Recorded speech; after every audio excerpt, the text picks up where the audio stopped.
laporan yang akan disampaikan tugas dari guru juga dan untuk destinasi. Bismillahirrahmanirrahim. Yang terhormat Guru Besar Guru, hormati Bapak Ibu beserta staf, guru, yang saya hormati saya seperjuangan di CGM 11 Ibu Lala, dan yang saya hormati Ketua Komdel yang kebetulan saat ini belum bisa hadir dan kegiatan-kegiatan Komdel selanjutnya bisa dihadiri oleh Ketua Komdel. Bapak Ibu, izin menyampaikan, kami ingin menyampaikan materi tentang budaya positif atau menyebarkan pemahaman dan pengalaman yang sudah kami lakukan waktu lokakarya kedua, kemudian ada materi, dan hari ini kami harus melaksanakan aksi nyata diterapkan di Destinasi. Mungkin hanya beberapa poin-poin yang akan disampaikan mengingat waktunya yang relatif singkat.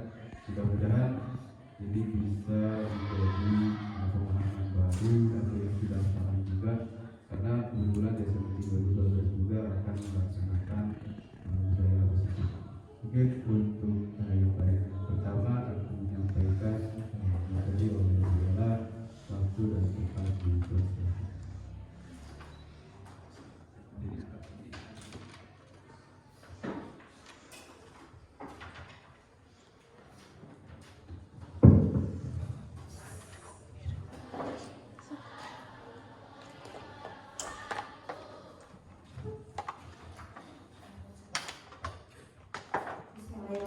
Assalamualaikum warahmatullahi wabarakatuh. Terima kasih kepada semua staf guru yang sudah berada di sini dan Bapak Kepala yang sudah memberikan izin dan waktunya untuk kami memaparkan pemahaman dan penerapan budaya positif atau disiplin positif, yang mana yang akan kami sampaikan ada beberapa konsep, yaitu tentang budaya positif. Yang pertama, konsep inti budaya positif adalah paradigma pembelajaran, yaitu perubahan paradigma, yang mana berarti ada perubahan antara paradigma lama dan paradigma baru. Yang kedua, disiplin positif. Yang ketiga, yaitu nilai-nilai kebijakan.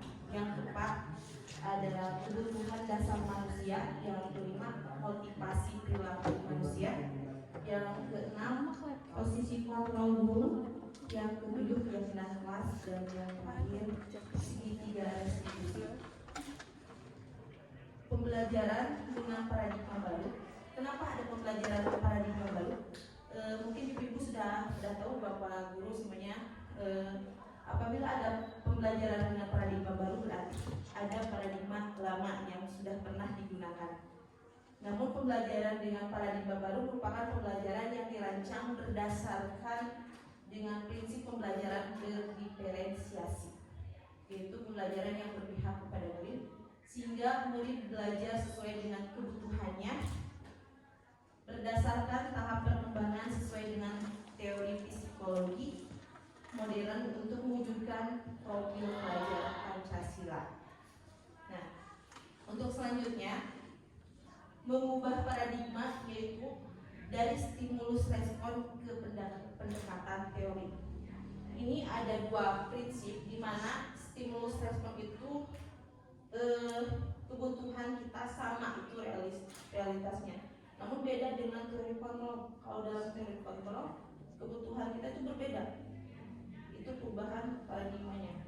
Yang kedua, semua orang melihat hal yang sama, namun dari teori kontrol setiap orang memiliki gambaran yang berbeda. Lalu yang ketiga, kita mencoba mengubah orang agar berpendapat sama dengan kita, namun pada kenyataannya untuk sekarang kita berusaha memahami pandangan orang lain tentang dunia. Lalu perilaku buruk dilihat bagaimana suatu kesalahan, sementara dalam teori kontrol semua perilaku memiliki tujuan. Dan di sini juga ada pendapat orang lain bisa mengontrol kita atau saya, namun dalam teori kontrol hanya ada yang bisa mengontrol diri Anda. Jadi hanya diri sendiri yang bisa mengontrol diri. Nah, yang selanjutnya saya bisa mengontrol orang lain. Itu pemahaman stimulus respon. Kalau menurut teori kontrol, Anda tidak bisa mengontrol orang lain. Jadi orang lain tidak bisa kita kontrol. Yang selanjutnya pemaksaan ada pada saat rujukan gagal. Lalu dalam teori kontrol berbeda, kolaborasi dan konsensus penciptaan pilihan-pilihan baru. Yang terakhir, model berpikir menang atau kalah. Kalau menurut teori kontrol yaitu model berpikir menang-menang. Lalu disiplin positif. Saya mau bertanya dulu kepada Bapak Ibu, apa sih yang Bapak Ibu ketahui tentang disiplin positif?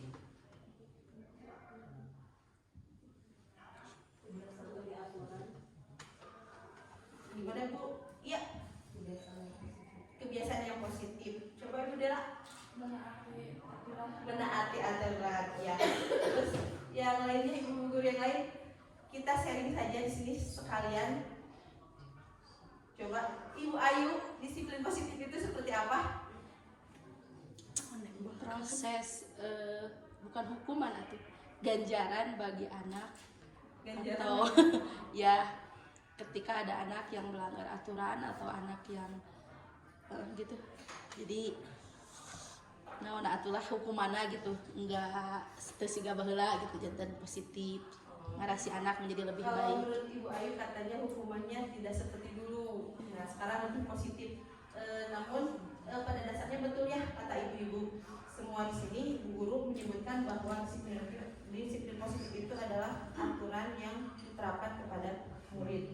Nah kalau sini pada dasarnya disiplin positif itu bukan hanya memberi hukuman, namun disiplin berasal, kita ketahui dulu, disiplin berasal dari bahasa atau kata disiplina yang berarti belajar. Disiplin mengacu kepada disiplin diri yang memiliki tanggung jawab terhadap apa yang dilakukan sesuai dengan nilai-nilai keyakinan. Lalu disiplin positif merupakan salah satu cara penerapan disiplin yang bertujuan untuk menumbuhkan kesadaran beserta memberdayakan murid tanpa imbalan atau penghargaan, ancaman atau hukuman. Jadi disiplin positif itu tidak ada imbalan atau penghargaan, apalagi ancaman dan hukuman, Bu ya. Kalau dalam nanti di segi tiga restitusi itu ada yang akhirnya yang dicari itu adalah solusi. Nah, sebagai pendidik tujuan kita adalah menciptakan murid yang memiliki disiplin diri sehingga mereka berperilaku mengacu pada nilai-nilai kebajikan, universal, dan memiliki motivasi intrinsik dalam perubahan perilaku ke arah yang lebih baik. Lalu ada nilai-nilai kebajikan. Nilai-nilai kebajikan apa sih yang diterapkan oleh ibu-ibu guru di kelas?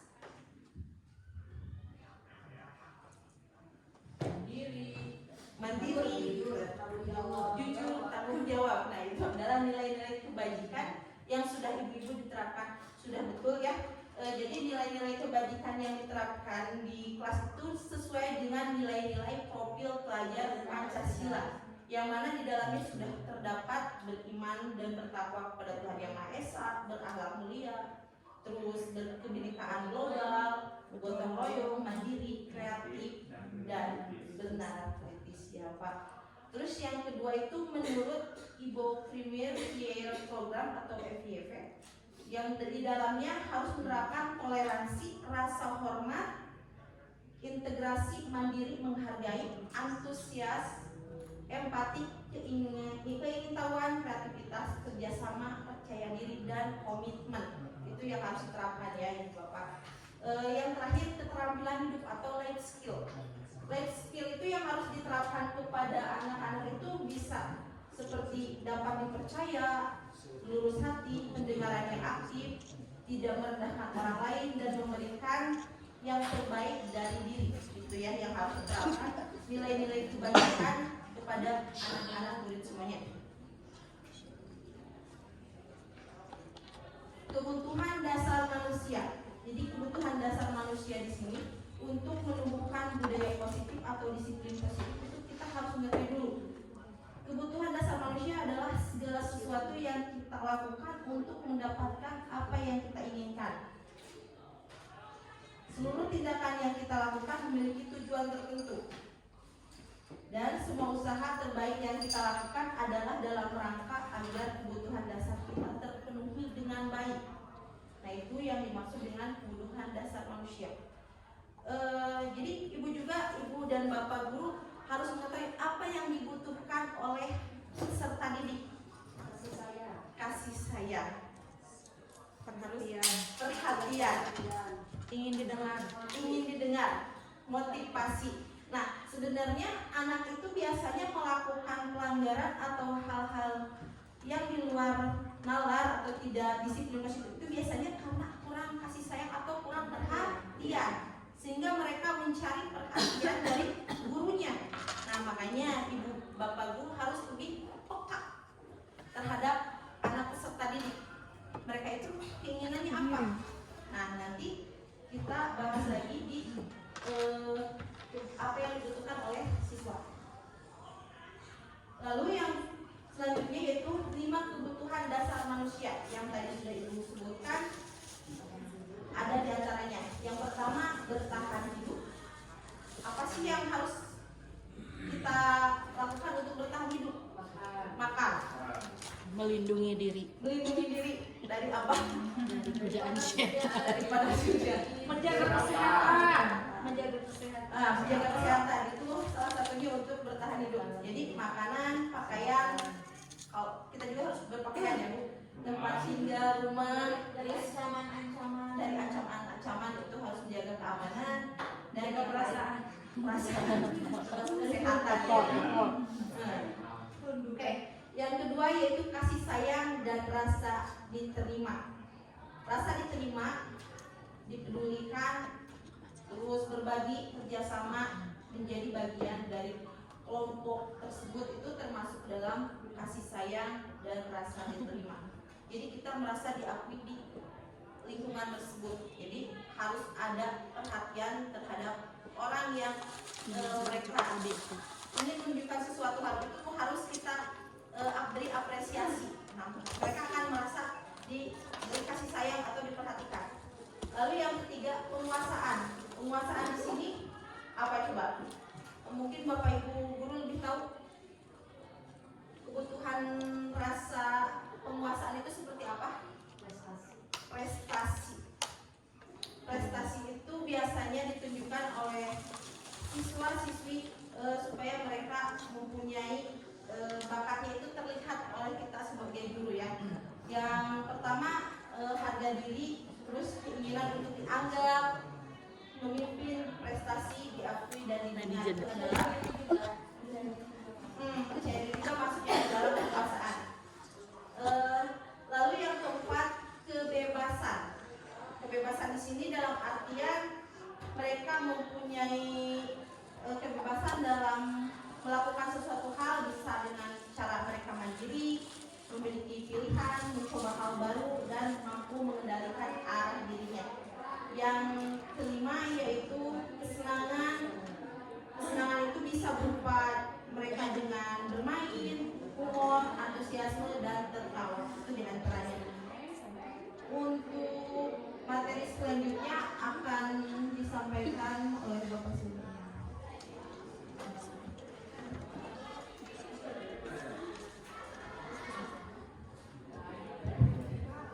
Oke, lanjut ya.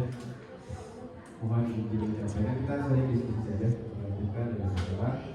Ini tadi sudah dibahas tentang kebutuhan dasar manusia atau dasar peserta didik. Yang pertama tadi bahwa kita atau peserta didik itu butuh bertahan hidup. Jadi kalau misalkan peserta didiknya yang lapar sekolah pak kumaha, itu kan jadi pertanyaan. Bahkan di olahraga itu sering kali waktu jam pagi ada anak yang tidak masuk dengan alasan pak kita masang tren jadi kasih bekal dan akan tindak ngajak bala-bala hukum. Itu kan jadi tugas berat sebagai guru waktu pagi-pagi gitu kan. Makanya Abi sering komunikasi gimana cara menangani gitu. Apakah digiringkan KBK sama jajanan UBK kan gitu. Apakah Pak Abi pribadi mengakhiri di jajanan? Aduh, wah, marah. Kebutuhan rugikan Nanti ada makan gratis. setengah jam di atasan di kampus ada pada udah tadi delapan saya gitu kan muncul jam 8 pas di 8 mun bahasa Pak kita lapar udah belajar teh butuh makan dulu kan tidak kan Abi di pesantren. Nah makanya kita juga harus memperhatikan itu ya dulu di anak-anak kita harus perhatikan anak teh bisa mah lapareun cik ngetan besar ada acan dan gitu atau pas waktu istirahat terus jajan acan bahkan ada anak yang tidak pernah jajan sama sekali gitu kan, menahan lapar gitu. Makanya kita juga harus sering memperhatikan. Kemudian tadi dijelaskan butuh kasih sayang gitu. Ada seorang siswa anak kelas 11 IPA kalau nggak salah sekarang, namanya Alma. Bahkan Abi sering diskusi kenapa Alma tidak masuk sekolah udah 2 minggu lagi. Kan bahasannya aja Pak Abi tak ada ngerencangan. Pas saya itu butuh kasih sayang gitu. Pas saya tadi dikucilkan di kelas gitu. Nah makanya kan kita budaya positif itu harus mengena di sana gitu. Makanya kan ada BK. Tidak Pak, guru BK harusnya semua guru bisa mengarah ke budaya positif itu. Gitu. Semua guru itu harus mengarah, kita butuh kasih sayang, panggil gitu kan. Yuk ajak ngobrol gitu. Makanya nanti di akhir ada budaya restitusi biar ketahuan kenapa bisa sekolah butuh kasih sayang gimana. Nah itu mungkin ya jelas tadi. Lihat ini Bapak Ibu motivasi perilaku manusia. Yang pertama untuk menghindari ketidaknyamanan atau hukuman. Nah itu balik lagi kita sadar dulu lah. Ketika kita di sekolah datang itu kan waktu kita masuk 7.30. Apakah diri kita datang 7.30 itu untuk menghindari hukuman atau memang mau melaksanakan tugas? Itu kan? Apa sih ke bapak-bapak gitu? Atau Pak Abi ada untuk tidak nyaman hukum isin ke bapak-bapak ada masuk pagi wae gitu. Kan itu harus dirubah gitu kan? Budaya positif itu harus dirubah. Atau anak-anak, kenapa sih anak-anak datang ke sekolah ada yang masih tidak tepat waktu? Begitu. Makanya itu harus dipikirkan apakah anak-anak sudah ada nyaman aja dengan naon gitu. Ya bahas lah, sudah pernah ditegur iya kan gitu. Atau ada dipanggil itu dengan oke, ya udah ditulis di rumput gitu. Makanya itu harus ditanamkan ketika perilaku manusia yang pertama. Yang kedua, untuk mendapatkan imbalan atau penghargaan orang lain, ada juga peserta didik yang berdasarkan menyenangkan bola, yuk olahraga, ada yang mengharapkan imbalan. Maka tidak sedikit ketika selesai olahraga, Pak main jajan saya mana gitu. Nah, di dalam budaya positif ini harus dirubah gitu. Ternyata tidak boleh memberikan imbalan. Tidak boleh ternyata. Untuk mendapatkan imbalan atau penghargaan orang lain itu tidak boleh. Kemudian yang ketiga, untuk menjadi orang yang mereka inginkan dan menghargai diri sendiri dengan nilai-nilai yang mereka percaya. Nah, baru yang ketiga. Yang ini yang ketiga, apakah mereka sudah sesuai dengan dirinya masing-masing atau belum? Apakah kita sudah mendalami atau belum? Kan belum kebanyakan. Siswa teh, kalau saya antar gitu. Makanya ini yang diperlukan oleh peserta didik kita. Maka nanti kalau misalkan bisa pada menurut saya pribadi waktu hasil prakarya seharusnya wali kelas itu memanggil satu persatu, tanya kemauan anak itu seperti apa, tanya kebutuhan anak itu seperti apa, gitu kan? Tanya apakah keluarganya itu gimana gitu. Jadi kita itu tahu loh. Oh ternyata si Akmal pernah jajan, pernah bawa bekal kan gitu. Jadi ketahuan kenapa si A itu malas belajar, kenapa si A waktu belajarnya tunduh wae gitu. Terus yang kedua untuk mendapat imbalan pas datang ke sekolah tuh hayang menang imbalan teh hukum gitu. Maka wali kelas yang paling tahu gitu kan. Di situ. Nah, kemudian ada yang hukuman, konsekuensi dan restitusi. Nah, makanya kalau diterapkan di sekolah, Pak budaya positif apakah boleh sih hukuman? Ternyata tidak boleh. Hukuman itu, makanya tidak terencana atau tiba-tiba itu tidak boleh hukuman. Kita memberikan hukuman secara tiba-tiba tidak boleh, terkecuali itu ada di dalam konsekuensi maka bisa diterapkan di dalam kesepakatan kelas. Yang tidak boleh itu hukuman tidak terencana atau tiba-tiba, murid tidak tahu apa yang akan terjadi atau tidak dilibatkan. Nah, jadi kita tadi kembali ke konsep penerapan Kambo Dina Budaya Positif di kelas. Jadi hukuman itu tidak terencana, kemudian bersifat satu arah, berupa hukuman fisik atau psikis. Tapi Abi atas adamu fokus lokal karya plus sama fasilitator. Kalau di olahraga itu boleh. Makanya Abi agak bingung sedikit nih kan, agak bingung. Kenapa di olahraga boleh gitu? Hukuman fisik squat jam, push up. Tetapi di pelajaran olahraga saja. Abi sempat bingung nih kan. Kenapa kok di fisiknya kalau di olahraga bisa dilaksanakan hukuman fisik? Nah, benar, karena memang terintegrasi dengan pelajaran olahraga. Tetapi kalau di pelajaran PKN dan lainnya itu tidak boleh, karena tidak ada materi PKN tentang hubungan jasmani, gitu. Tidak ada. Jadi di si ayah bingung gitu, apa inkubasi lebih boleh kan gitu di hukum fisik gitu. Karena memang ada keterkaitan dengan pembelajaran. Tapi kalau bahasa Indonesia, ekonomi itu tidak boleh. Pak, kumaha lawan hukuman nyubit tidak boleh. Hukum nyubit kan tidak boleh. Budaya positif. Nanti akan belajar dengan budaya restitusi. Kemudian itu termasuk hukuman. Kemudian konsekuensi. Nah, konsekuensi itu biasanya terencana, direncanakan. Misalkan Bapak Ibu bikin kesepakatan kelas, misalkan. Kalau anak-anak tidak masuk jam 7.30, konsekuensinya ibu akan coret atau nilainya berkurang. Itu sudah tepat atau belum? Sudah kan tepat. Sudah ada kesepakatan. Hah? Sudah tepat belum? Belum. Kenapa belum? Apakah anak-anak sepakat nggak? Anak-anak yang nulis kan tidak?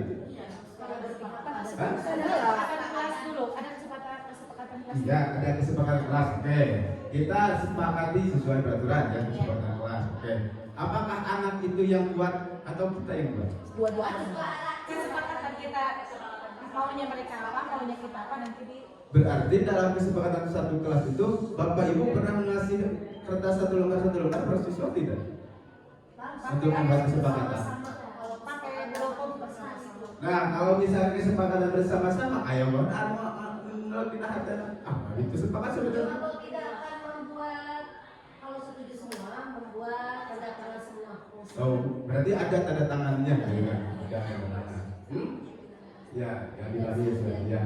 Murid tetap dibuat tidak nyaman. Harusnya murid tetap dibuat nyaman, konsekuensinya tetap harus nyaman ya. Maka dalam konsekuensinya tetap harus nyaman. Kemudian sikap guru selalu memonitor murid. Nah, apakah di dalam kesepakatan kelas misalkan Pak Khalid, kesepakatan kelasnya nama baik sih Bapak Abinar, kesepakatan kelas ke anak-anak. Apakah pernah nanti bikin kesepakatan kelas? Masuk tepat waktu. Tidak mengajukan tangan sebelum bertanya. Mengajukan tangan sebelum bertanya. Ya kan? Apakah ada di situ misalkan ayah anu memang kurang gitu? Apakah ada kesalahan? Gitu. Jadi nanti biar tidak lanjut. Kemudian sikap guru selalu memonitor murid. Apakah Pak Khalid misalkan cuci di kelas, atau di payung, monitor, memilih? Pernah melaksanakan sekali-kali. Dibalik. Nah makanya biasakan nanti ya Bapak Ibu monitornya terus. Karena biasa anak-anak itu aja HP. Mana ninggalin? Kebanyakan kali belum paling utang pun bukan memperhatikan kita, tapi ngobrol lagi mau HP kebanyakan maka monitor. Kemudian ini ada budaya restitusi. Dan budaya restitusi itu nanti akan proses menciptakan kondisi bagi murid untuk memperbaiki kesalahan. Proses kolaboratif yang mengajarkan murid untuk mencari solusi sendiri. Nah di sini. Nah Bapak Ibu, ini lanjut ya. Posisi kemampuan seorang guru nih, kebanyakan Bapak Ibu, ketika ada anak yang bermasalah, ketika ada yang misalkan Abi salah ya kan, kesiangan, ya Abi salah kesiangan. Si pariwan dan guru Abi kemana? Hah? Udah kesiangan, Pak Abi kesiangan anak siang deh, bukan siang deh. Terus?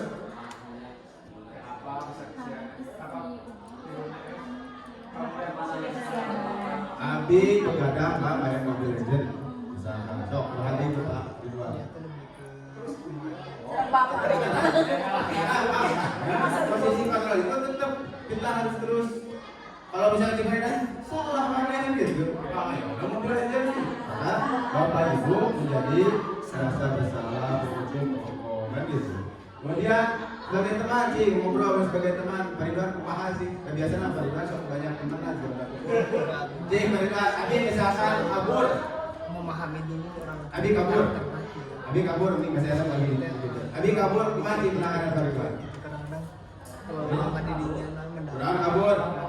Ayah biologi Pak, kebanyakan keluarga di biaran keluarga berarti Pengen mau mana?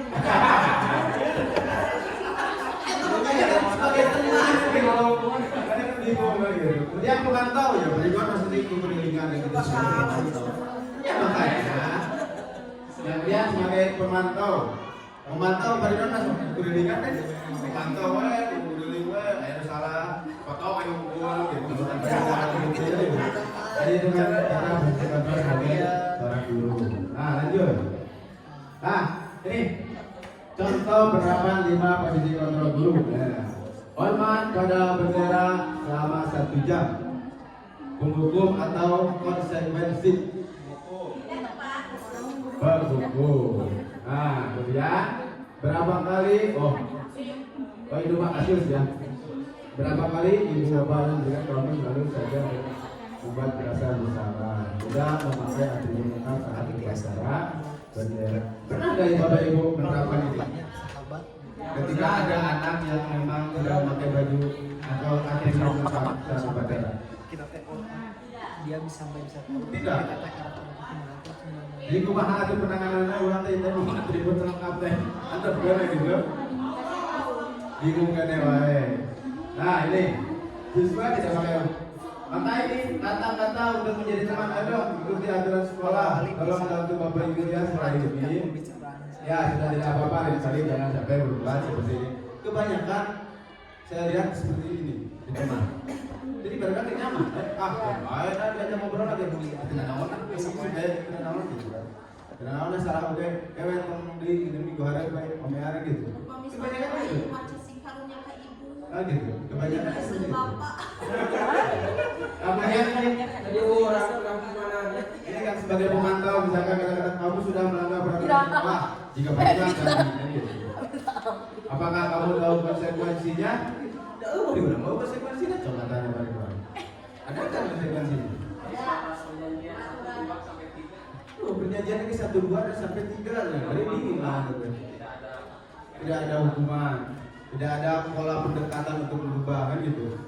Kan tidak ada.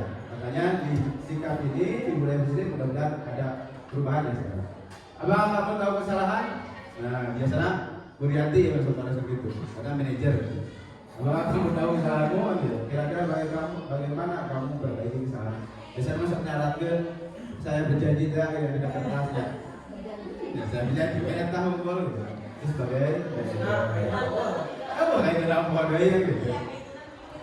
Nah, sekarang kita coba buat keyakinan kelas dulu. Kita mungkin mohon maaf ya, saya mengganggu akan menganggap Bapak Ibu sebagai siswa. Tidak apa-apa ya, sebentar. Bapak Ibu bisa tuliskan ada kertas Budianti atau Pak Wisyo. Tuliskan peraturan yang ingin kalian terapkan di kelas ini. Yes, sebagai murid. Coba tuliskan.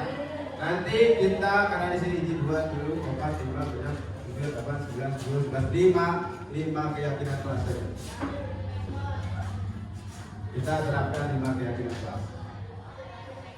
Coba tuliskan di sini ayah adalah keyakinan kelasnya. Lalu misalkan kelebet, waduh kira-kira nilai enggak. Ya ayat itu tidak bukan keyakinan kelas. Ya ayat itu. Mangga.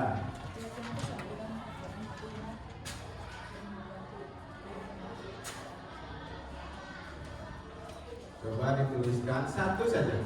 Masing-masing bisa 2 orang 1. Semuanya.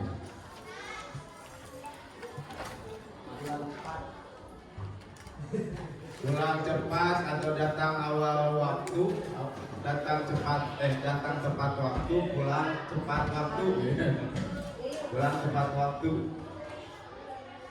atau keluar tepat waktu.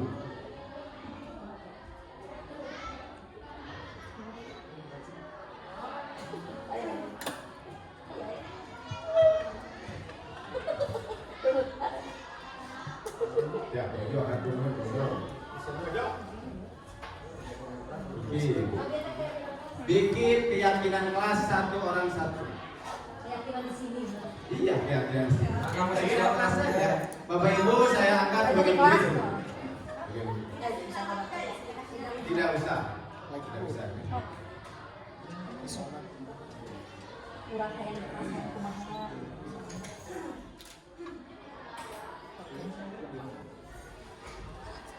Seberapa menit sih? Nah, seharusnya kalau misalkan nanti buat keyakinan kelas, Bapak Ibu boleh mengasih kalangan untuk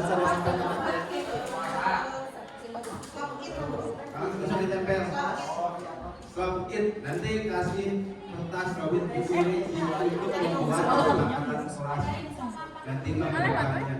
Jadi ulang ditulis juga masuk tempat waktu setuju ini itu tidak boleh. Jadi harus anak yang sendiri sesuai pemikirannya masing-masing. Jadi ulang waktu setuju ya nanti melakukan. Isi kesepakatan kelas yang kurang ditawarkan beda. Tapi tidak data dalam.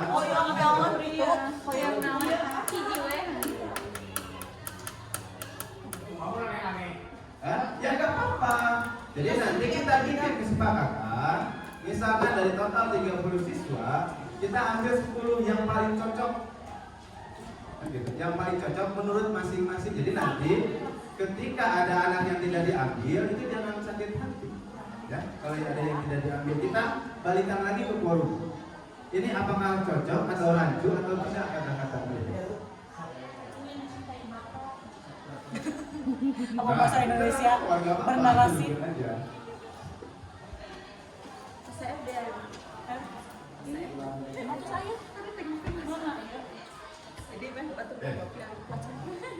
Ya, Pak. Oh, ada di foto, ada? Oke. Kita tentukan 5 keyakinan kelas yang akan kita terapkan. Oke, yang pertama bisa dibacakan. Oke, yang pertama berbuat jujur dan tanggung jawab. Oke, nah yang pertama berbuat jujur dan tanggung jawab. Apakah itu sepakat atau tidak? Berbuat jujur dan bertanggung jawab. Mungkin ditambahan ya, berbuat jujur dan bertanggung jawab dalam belajar. Biar tidak lalu. Yang selanjutnya, jajan sambil belajar boleh tidak? Boleh dong, gimana kalau lagi belajar aku lapar? Aku tidak mau. Kalau misalkan boleh belajar sambil jajan sambil belajar, kumaha carana? Kami Abimah.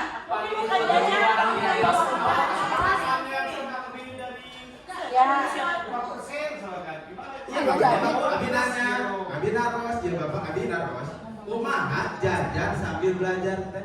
Ini Abimah menerapkan, mencobanya kan pernah membuat keyakinan kelas. Ada yang ingin kan jam pertama nih pas upacara, Pak jam pertama mau makan dulu gitu. Nah disepakati mau gimana makannya, Bu boleh jajan dulu boleh. Saya kasih waktu 10 menit tapi di kelas makannya. Kalau saya, ya enggak sih jadi coba baring jalan romantik baring makan selama 10 menit. Jadi atau 5 menit. Kata-kata harus diganti ya, bukan jajan. Oh jajan makan. Berarti saya jajan. Oh beda. Bukan jajan mah. Jadi kan jajan sambil belajar, jadi belajar kemana di bawah dia jajan. Ada kemana gitu. Terus Abimah makan. Kembali lagi ke guru.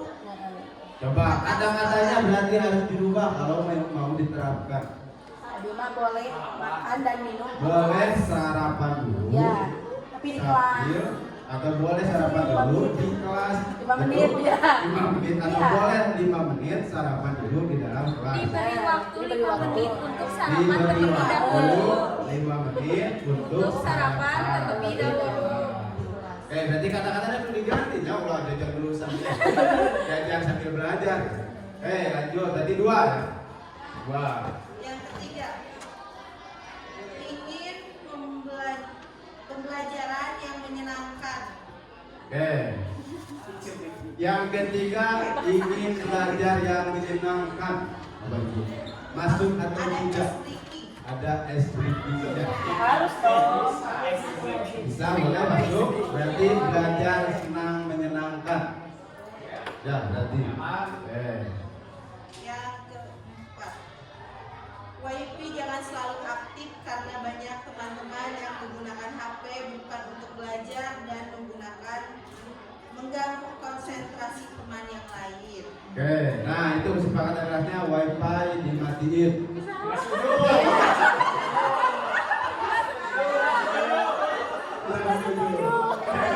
Mungkin kesepakatannya boleh main HP ketika tugas sepakat. Nanti diganti ya. Kita ganti kesepakatannya, kita kata-katanya ganti. Boleh menggunakan HP saat pembelajaran sesuai pembelajarannya. Mungkin diubah ya. Boleh menggunakan gawai ketika guru itu meminta gitu. Boleh.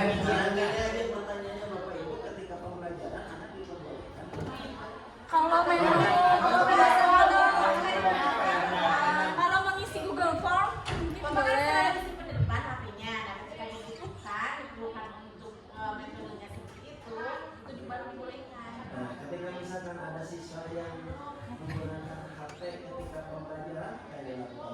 Ada konsekuensi dari kesepakatan kelas kalau nanti. Apa konsekuensinya? Bercanda kabarnya dulu. Ditahan dulu sampai istirahat. Sampai Kayak kita kayak perjanjian ya. Kita bahasa jika ada yang melanggar. Oh iya, Semua nanya Nanti dilanjut. Nanti kita sepakat dulu. Nanti boleh menggunakan HP saat pembelajaran. saat gurunya mau minta. Guru memfasilitasi pembelajaran. Lanjut. Membersihkan kelas bagi siswa yang terlambat.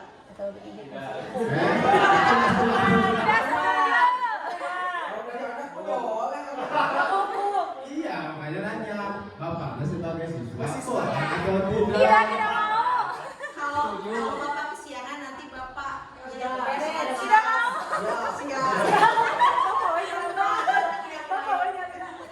Guys, sepakat atau tidak ini dimasukkan? Tidak. Karena ada bawa tiket. Lanjut. buang sampah pada tempatnya. Sepakat? Sepakat. Lanjut, ajar baca dulu. Belajar sesuai jadwal. Belajar sesuai jadwal.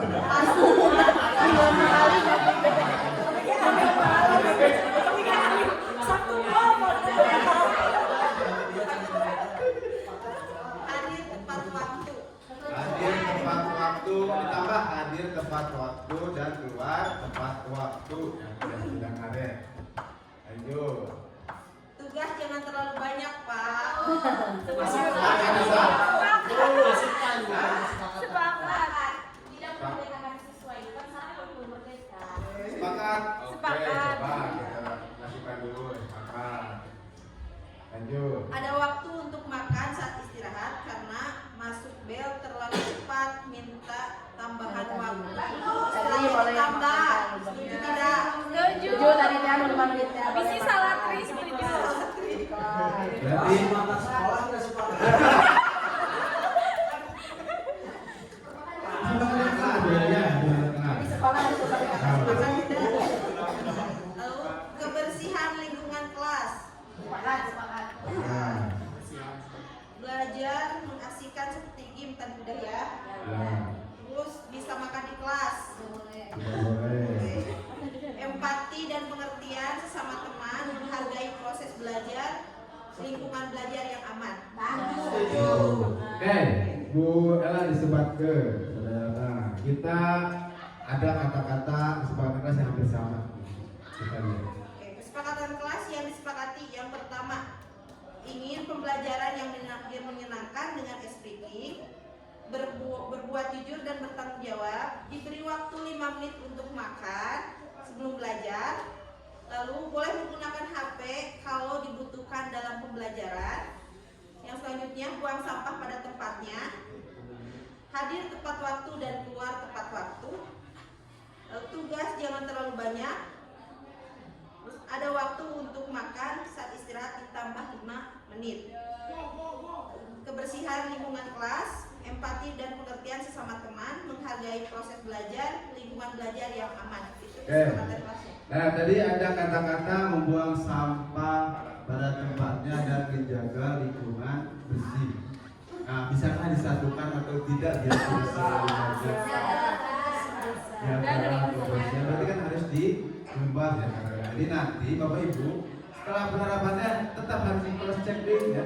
Tetap harus di cross check karena ada hampir kata-kata yang sama, itu bisa disatukan biar tidak terlalu banyak kesepakatan kelas.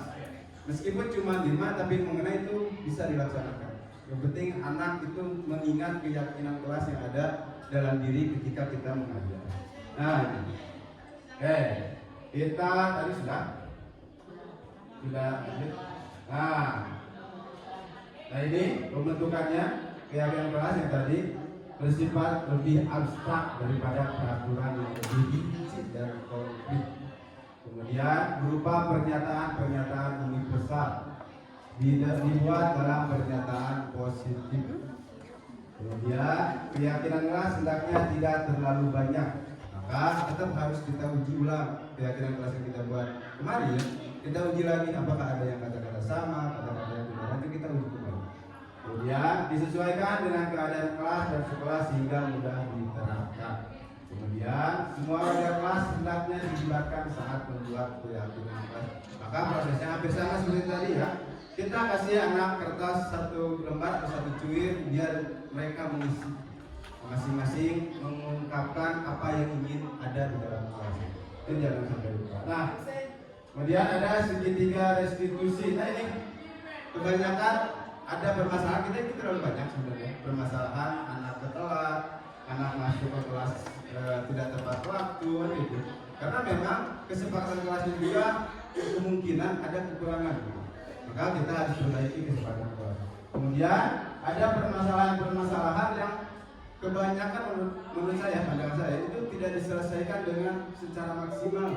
Hanya anak membuat pernyataan di kertas tidak akan melakukan lagi, tapi kenyataannya anak terus berlanjut gitu kan. Anak terus berlanjut melakukan kesalahan, kesiangan, kabur, itu tetap ada. Bahkan orangnya itu aja gitu kan. Makanya tidak ada perubahan. Nah, Bapak Ibu, di sini kita akan belajar segitiga restitusi ya. Kita akan belajar segitiga restitusi, cara penanganan sih sebenarnya itu. Kita cara penanganan supaya siswa itu menyadari akan kesalahannya. Nah, ini adalah proses menciptakan kondisi bagi peserta didik untuk memperbaiki kesalahannya sehingga karakter mereka lebih kuat ketika kembali pada kelompok. Jadi jangan sampai anak-anak melakukan kabur, anggar kabur gitu. Nah itu yang harus kita rubah gitu. Ketika anak kesiangan, apakah karunya jauh kan gitu. Kan itu tidak boleh ya. Kita jangan anggap sepele. Anak kesiangan karena jauh itu kita anggap sepele gitu. Pada kesiangan ada tebih yang udah khawatir. Kita harus melakukan tindakan. Kita gunakan segitiga studi ini gitu. Untuk menemukan apa sih sebenarnya masalahnya gitu. Anak itu. Karena tetap anak itu kita harus menuntut di jalan yang baik gitu. Menurut Ki Hajar Dewantara itu kita sebagai penuntut. Ketika anak kesiangan dibiarkan, kita itu seolah-olah membiarkan, mengabaikan gitu. Apakah anak itu benar-benar kesiangan atau mereka hanya mencari kasih sayang? Kita belum tahu karena kita belum mengadakan pertanyaan segitiga restitusi. Maka di sini kita akan belajar. Restitusi bukan menebus kesalahan. Restitusi bukan tawaran dan tidak ada paksaan. Restitusi fokus pada solusi.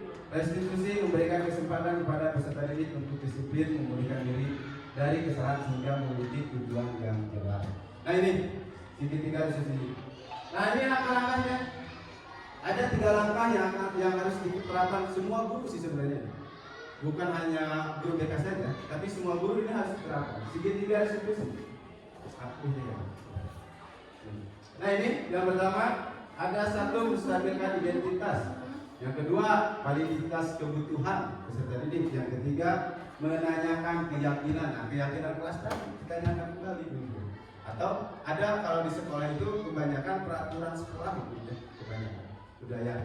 Nah ini untuk menstabilkan identitas, kemudian ada pertanyaan atau ada jawaban yang memang harus kita sampaikan. Misal 1, ada anak yang datang terlambat, misalkan ditanya, Pak, Dek, kunaon terlambat Pak Abi tadi kesiangan karena tiduran terlambat. Oke, maka harus ada jawaban dari seorang guru itu. Setiap orang pasti pernah melakukan kesalahan, gitu kan? Maka kita untuk memvaliditas, menstabilkan identitas. Kemudian dijawab lagi, gitu. Kau itu bukan satu-satunya loh yang kesiangan di sini, gitu kan? Tapi ada orang-orang lain yang sering kesiangan juga, hampir sama seperti kamu. Itu untuk menstabilkan identitas dulu. Kemudian nanti setelah stabil anak menjawab, oh gitu Pak, ya Abi berarti ngapunten, berarti terus karena jangan lupa kesiangan. Maka seorang guru itu harus validitas kebutuhan, masuk ke validitas kebutuhan. Misalnya ditanya, kenapa kamu kita kesiangan? Karena kesiangan tadi terlambat bangun. Adakah cara yang lebih efektif untuk mendapatkan apa yang kamu butuhkan? Misalkan kesiangan pada saya mau buahkan orang buahkan. Jadi ditaruh kurang teh, gitu kan? Ditanya lagi validitas kebutuhan. Ada cara anak mencek kamu, ribut-ribut diri kamu supaya kamu tidak kesiangan. Pasti kan jawabnya aja, ya kawan gitu. Biar anak yang memberi jawaban, kita jangan banyak bicara, tapi anak yang memberikan jawaban sendiri. Kemudian kamu tentu punya alasan mengapa melakukan kesiangan itu. Pasti ada alasan aja anak tadi. Alasannya udah mulai mungkin tiap hari Pak Bi jauh dari motor, kan? Ada yang kena motor gitu. Seperti Abi ninggal Rima itu naik motor di sini kan? Naik motor. Makanya ke Abi ditaruh sih, kenapa? Kesiangan kena padahal naik motor gitu. Ternyata memang membutuhkan kasih sayang tadi. Kemudian setelah ini ditanyakan, kemudian Bapak Ibu jangan lupa menanyakan keyakinan. Apakah kesepakatan sekolah ini boleh datang ke sekolah siang hari atau kesiangan? Maka itu harus ditanyakan kembali kepada peserta didik. Jadi biar dia menjawab diri sendiri. Pada tidak boleh sebina aturan mah kesiswaan misalkan tidak boleh kesiangan gitu. Coba gitu. Anak kamu ingin menjadi orang yang seperti apa gitu. Itu pertanyaan-pertanyaan gitu. Nah, itu harus diterapkan gitu. Jadi jangan sampai kita menjustifikasi ya. Jangan sampai kita menyalahkan mereka. Jangan sampai kita sebagai pemberi merasa bersalah, jangan sampai. Maka di segitiga restitusi ini kita harus menerapkan 3 segitiga restitusi. Jadi ada menstabilkan identitas, kemudian validitas kebutuhan anak. Kemudian setelah validitas kita tanyakan lagi keyakinan. Jadi anak biar memberikan solusi. Solusinya anak kenapa kesiangan, biar tidak kesiangan itu anak yang memberikan solusi. Jadi bukan Pak Ridwan yang memberikan solusi. Di segitiga restitusi itu anak yang memberikan solusi bagi diri sendiri. Jadi biarkan anak berpikir, oh bahwa itu kesalahan saya yang harus memperbaiki. Ini di segitiga restitusi. Oh, menanyakan validitas tindakan, menanyakan keyakinan. Jadi menanyakan keyakinan terus lanjut. Nah ini yang tadi. Nah maka Bapak Ibu, jadi untuk penerapan segitiga, jadi jangan sampai kita abaikan. Ketika ada anak masuk telat, kesepakatan kelas kita tepat waktu, tapi ada anak telat kita tidak tahu apa-apa atau dibiarkan masuk saja tanpa tindakan, itu akan menumbuhkan anak-anak yang seperti itu. Dia akan merasa kesepakatan kelas itu tidak berguna. Dia tidak akan meyakini kesepakatan kelas yang telah dilakukan itu tidak berguna. Atau dia tidak akan meyakini, bahkan akan ada dampaknya ketika nanti ke sekolah membuat aturan tidak terjadi apa-apa, tidak melaksanakan segitiga restitusi, itu bakal mengabaikan berbeda dengan dia guru gitu kan awal itu masuk kelas siang aja gitu. Misalkan ku wakil kepala sekolah ku BK tidak pernah dipanggil siang gitu. maka akan ada anak yang abai terus gitu. Kalau misalkan kita tidak ada atau tidak melakukan apa-apa, menindak anak yang kesiangan, anak yang kabur, bahkan ada anak yang tidak mau sholat duha gitu. Maka Bapak Ibu coba nanti kalau misalkan karena ini segitiga restitusi ini bukan hanya BK saja, ini untuk kita semua. Jadi Bapak Ibu itu jangan sampai misalkan Pak misalkan tadi di kelas C, misalkan di kelas C ayah anak anu misalkan tidak belajar laporan ke Bu Rianti gitu. Nah mungkin dulu laporan ke wali kelas gitu. Wali kelas laporannya ke BK gitu. Karena memang kita itu harus sudah bisa mendapat segitiga restitusi gitu. Menanyakan keyakinan anak kural, kurang termasuk kan gitu. Biar anak menjawab sendiri. Jadi anaknya ternyata keyakinan kelas yang saya lakukan kebaikan ternyata salah. Bahwa ada perhatian dari Bapak Ibu, ada rasa kasih sayang dari Bapak Ibu, meskipun anak hanya kesiangan, ada perhatian. Nah itu kebutuhan dasar manusia. Saya tadi balik lagi ke belakang gitu. Maka jangan sampai Bapak Ibu ketika melihat anak yang kesiangan cuma dicatat tumpul checklist kesiangan, tapi tidak pernah mendapat tindakan gitu. Maka untuk kedepannya mungkin ini kita belajar bersama gitu kan. Untuk kedepannya coba kita terapkan segitiga restitusi yang pada intinya menurut pemahaman saya itu anak yang menjawab dan anak yang memberikan solusi. Jadi anak yang sadar akan kesalahannya kemudian memberikan solusi biar anak tersebut berubah atau dirinya sendiri yang berubah. Jadi perubahan itu tidak boleh dipaksa, tidak boleh kita memaksakan kehendak, tetap harus anak yang sadar dalam dirinya. Itu yang lebih bermakna untuk saat ini dan untuk pembelajaran segitiga restitusi. Nah ini Bapak Ibu mudah-mudahan ada manfaatnya untuk penerapan. Jadi mungkin sekaligus mengingatkan ya, karena kita terlalu banyak abai juga pada peserta didik. Jadi kita saling mengingatkan apabila memang ada anak yang melakukan kesalahan, coba dipanggil. Itu bukan maksud abi di kapariban kita setiap ada permasalahan kok abi di kapariban kita. Maksudnya biar ada segitiga restitusinya gitu. Jadi nanti kenapa abi yang ketika kapariban kedua maksudnya abi harus tinggal dulu gitu. Makanya abi harus praktek di ruangan kapariban gitu. Biar kita bersama-sama berubah pola pikir peserta didik yang ada di SMA 32. Nah itu Bapak Ibu mungkin ada pertanyaan, boleh silahkan dulu. Nah, sebelum penutup ya enggak. Assalamualaikum warahmatullahi wabarakatuh. Tadi selintas melihat ada motivasi intrinsik dan ada juga motivasi ekstrinsik. Yaitu karena hal yang kedua itu memang gampang-gampang sulit. Tetapi bagaimana sebagai Bapak Silmi dan Idola sebagai penerapan budaya positif, budaya disiplin positif ke anak-anak untuk membentuk motivasi intrinsik ya, anak pada kebanyakan kan mereka itu hanya motivasi ekstrinsiknya aja karena kita merasa takut atau anak itu tidak di dalam motivasi dalam dirinya sendiri. Nah, bagaimana membentuk supaya siswa itu kan yang namanya budaya positif itu sulit-sulit gampang-gampang sulit. Nah, bagaimana untuk membentuk siswa mempunyai motivasi intrinsik? Mencoba menjawab pertanyaan tadi ya, untuk memunculkan motivasi intrinsik di dalam diri peserta didik diantaranya yaitu yang ketiga ya, yang ketiga itu untuk menjadi orang yang mereka inginkan dan menghargai dirinya sendiri dengan nilai-nilai yang mereka percaya. Jadi pada dasarnya kita sebagai guru itu minimal memberikan stimulus yang positif terhadap anak didik kita supaya mereka muncul kepercayaan dirinya. Kadang semua anak itu mempunyai potensi, namun kita tidak bisa menggalinya dan kadang si anak tersebut menutup diri karena ketidakpedean atau merasa bukan diabaikan ya, tidak disapa gitu kan, si anak teh diem wae. Nah, kalau seandainya kita sebagai guru lebih mendekati anaknya, lebih fokus, bisa menarik bahwa anak tersebut itu mempunyai potensi yang mereka kadang tidak tahu. Contoh lah, di kelas IPS 2 ada Alwan.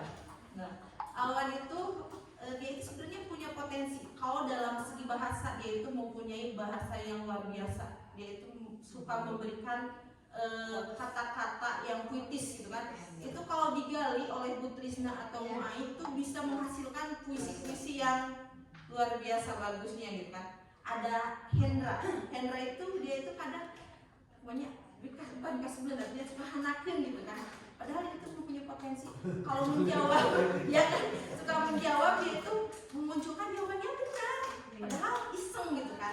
Nah itu mereka itu mempunyai potensi-potensi yang lebih, sehingga kita sebagai guru harus memberikan stimulus yang bagus, memberikan daya tarik supaya anak, daya dukung, si anak itu mau mengeluarkan pendapat atau karakter yang mereka miliki. Itu salah satunya mungkin.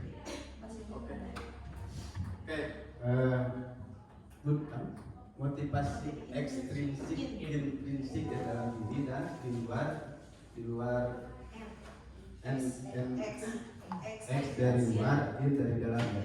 Mungkin untuk pemahaman saya atau yang sudah diterapkan, ternyata itu balik lagi ke gurunya masing-masing. Kalau dalam diri intrinsik itu kan supaya meningkat minat belajarnya siswa itu ada dalam gurunya sendiri. Karena ada dorongan dari guru supaya anak semangat dalam belajar. Kumaha begitulah misalkan ada anak dari kalangan yang bawah memang satu tidak semangat pisan, tidak ada dorongan dari keluarganya gitu kan.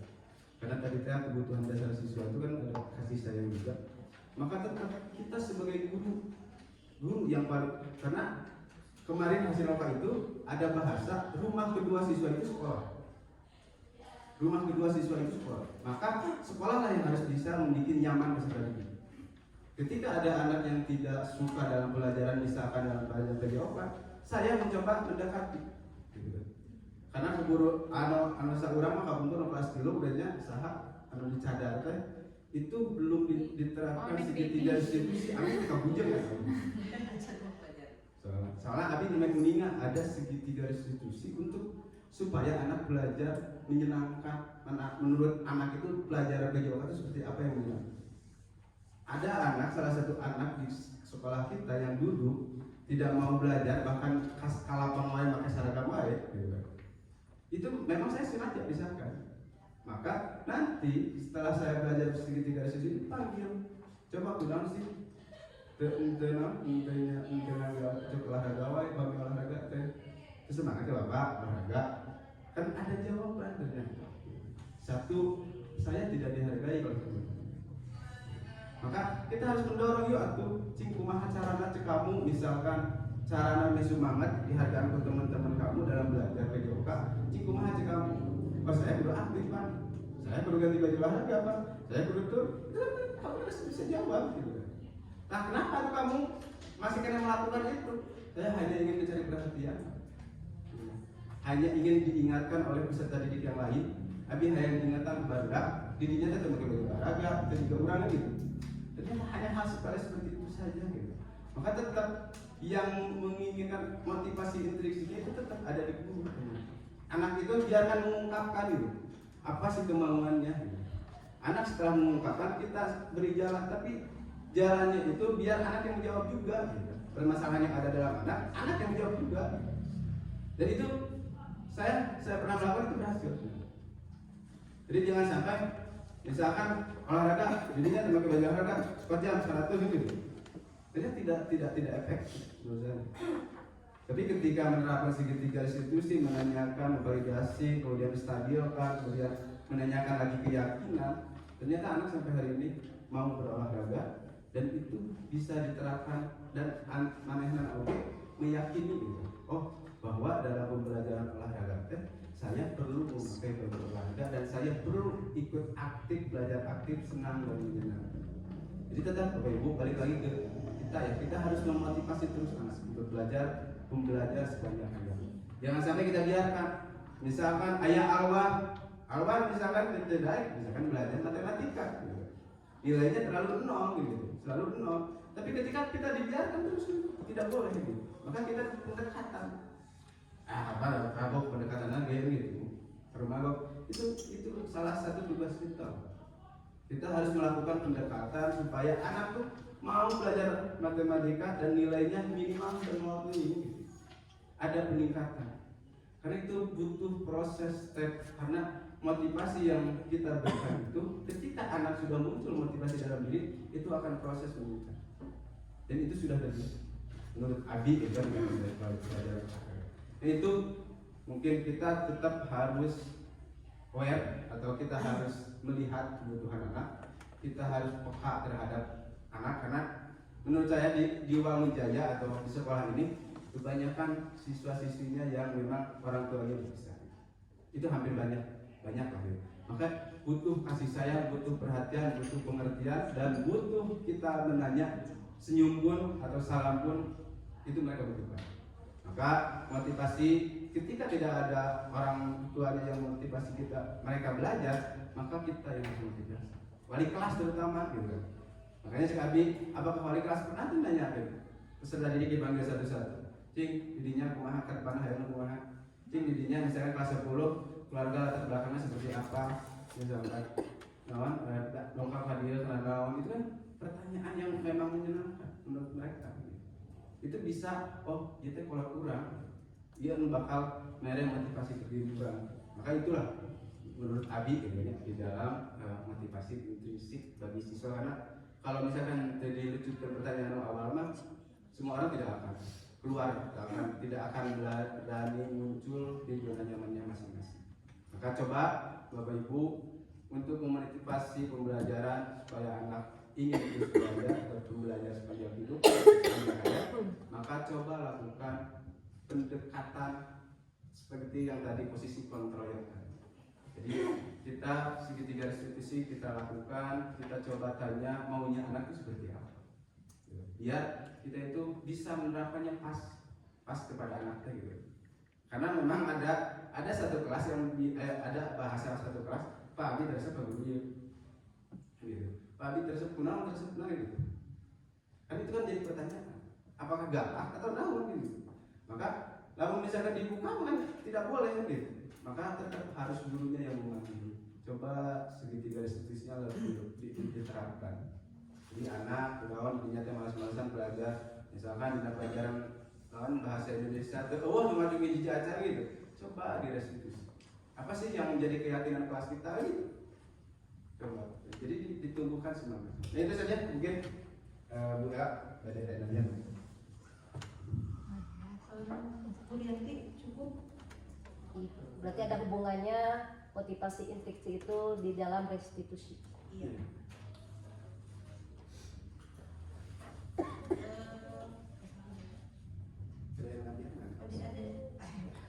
Ada yang mau bertanya lagi atau mau menambahkan? Sedikit proses restitusi dari stabilakan validasi dan pendidikan itu harus satu arah atau bisa terbalik. Pertama menanyakan dulu validasi atau stabilakannya bisa bolak balik atau gimana? Jadi sedikit guys.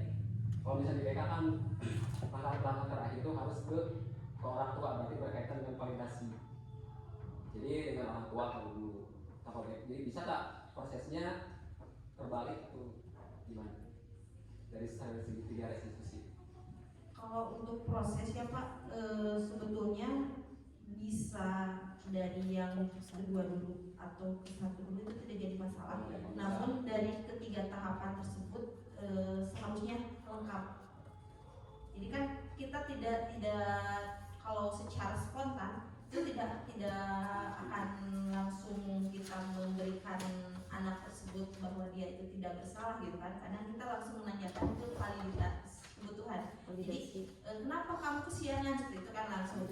Nah itu tidak jadi masalah, namun yang tahap tiganya mungkin itu di akhir, karena memberikan anak dia itu supaya berpikir apa kesalahan dia. Lalu dia juga sendiri yang memahami apa kesalahannya, lalu dia memberikan solusinya seperti apa. Itu yang intinya itu di poin ketiga. Kalau untuk menstabilkan identitas itu bisa jadi tahap 2, itu tidak jadi masalah. Kalau menurut saya kemarin setelah saya mempelajarinya, yang penting dari tahap 3 tahapan tersebut lengkap seperti itu Pak. Dan yang paling intinya itu dalam menanyakan keyakinan, itu hal yang sangat penting dalam segitiga restitusi, karena kesadaran anak dalam mengetahui kesalahannya itu yang sangat penting. Jadi dia sadar bahwa dia itu salah tanpa kita yang memberitahu. Seperti itu, Pak. Oke, Faridan, mungkin ini sedikit ya tambahan dari Bella dan juga juga. Kalau misalkan kita balik menanyakan keyakinan di awal, menurut segitiga restitusi itu tidak boleh menurutnya, karena tetap kita itu harus menstabilkan dulu. Karena gini, kalau misalkan menanyakan keyakinan, misalkan ada anak yang gelut, misalkan ya ada berantem ya, terus kurang ditanyakan keyakinan langsung kan gitu. Kalau bagi amak mungkin ada naik dulu kan gitu. Jadi akhirnya kalau orang mau ngasih jawaban nanti, karena orang ikut nafsu kan gitu, karena anak naik sesuai. Iya, karena naik terus kan gitu. Karena jadi harus ada tahapan-tahapannya. Tetap kita harus menstabilkan dulu identitasnya. Kenapa sih kamu berantem misalnya? Kita tetap. Jadi seolah-olah kita itu sebagai orang tuanya kunaon atau dirinya teh betulutin gitu. Bahasa Sunda nama. Tetap kita harus menstabilkan dulu emosi anak. Jangan sampai langsung keyakinan dirinya ada salah. Cik keyakinan itu seperti apa gitu. Tidak boleh karena menghakimi. Tetap kita stabilkan dulu emosi, kemudian validitas. Jadi setelah validitas, cek kamu salah atau benar atau tidak gitu. Validitas tindakannya salah, maka jawab oh salah Pak menurut saya. Validitas dulu. Kemudian baru menanyakan keyakinan. Setelah menanyakan keyakinan, cek menurut kamu apa sih yang akan berubah, atau menurut kamu lu diyakini kamu seperti apa untuk berubah gitu. Pak, jawab itu ada jawaban. Jadi kita itu tidak boleh memberikan jawaban. Ketika ada anak misalkan berantem atau gelut yang temenan, kita tidak boleh memihak, kita tidak boleh memberi jawaban. Tapi biarkan anak yang menjawab diri sendiri. Jadi anak yang memberikan jawaban, anak yang memberikan masalah anak itu yang mencari solusi, bukan kita. Itu di budaya restitusi, segitiga restitusi. Nah, itu mungkin untuk segitiga restitusi ya. Enggak menurut saya.